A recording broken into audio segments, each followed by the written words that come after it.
Okay, great leaders. Let us still continue our decimal multiplication. We're going to be using the fractional methods today. And I have these two examples on the board to use and explain. Then if there are more examples to use to explain to you, I will do that, provided I still have the time to do that with you. Now, these examples, we used this in the previous class, and we got 3 as the answer. So I'm going to use it in this fractional method to see how it works. In fractional method of decimal multiplication, using the fractional method, you are to change the two numbers you're multiplying, or the numbers you're multiplying that decimal, to fractions. And that was the reason why I first showed you how to change decimals to fractions. So I'm going to change 1.2 to fraction and 2.5 to fraction. Note that 1.2 simply means 12 over 1. One decimal place for 1 0. 2.5 means 25 over 1. One decimal place for 1 0. So we're actually multiplying 12 over 10 times 25 over 10. If you multiply 12 times 25, 12 times 25, 5 times 2, remember, each of these numbers will be used to multiply the up numbers. 5 times 2 is 10. You write your 0, carry 1. 5 times 2 is 5. 5 times 1 is 5, plus the 1 carried 6. 2 times 2 is 4. Write it directly under this place. Then 2 times 1 is 2. Clean this. Fill the gap with zeros. That is 0, 10. Write 0, carry 1. And this will give us 3. So what we have there is 300 over 10 times 10. If you multiply numbers that end with zeros in this form, numbers of tens, 100, 1,000, tens of thousands, those numbers that have 1 as their beginning and end with 0 type of numbers, like 1 times 1, multiply the non-zero numbers. 1 times 1 is 1. Then take the total zeros and add to it. We have 1 0, we have another 0, we have 2 zeros here. So add 2 zeros to it. If you also have results that are in this form, you can cancel out the ending zeros. If you have results in this form, you can cancel out the ending zeros. Like this ending zero will cancel that one. We still have ending zeros. This will cancel this. So your answer is 3 over 1, which is 3. You can see we have the same answer that we got when we use the other direct method. Let's deal with this also quickly. Solution. You know that 1.25 simply means 125 over 1. This number has 2 decimal places, so it's for 2 zeros. 2.6 is equal to 26 over 1. This number has 1 decimal place, is for 1 0. So that is what we have. So we're actually multiplying 125 over 100 times 26 over 10. Now multiply the numerators. We have 125 times 26. 6 times 5 is 30. Write your 0, carry 3. 6 times 2 is 12. Plus the 3 you carried, 15. Write your 5, carry 1. Clean this one quickly. 6 times 1 is 6. Plus the 1 you carried, 7.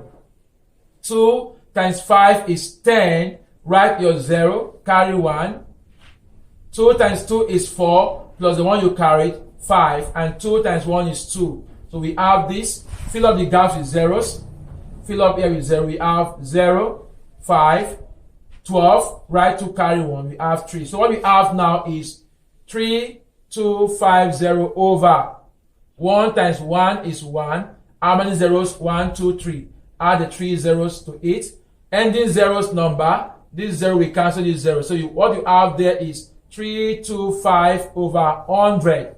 If that is true, change it back to decimal. Remember, what you are given to solve was in decimal, so your answer must also be in decimal, except it is specified in the equation, leaving your answer as a fraction. Then you can stop here, or you can reduce the fraction further and get your final answer. But if it is not specified, then put your answer back in decimal. And I've shown you how to change numbers of this form back to decimal. Write your 325.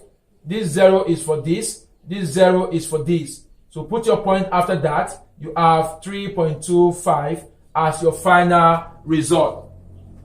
So we multiply these decimals, we have this. We multiply this, we got this other result 3. Let's try one more example so that you get a better understanding or complete understanding about what we are actually doing.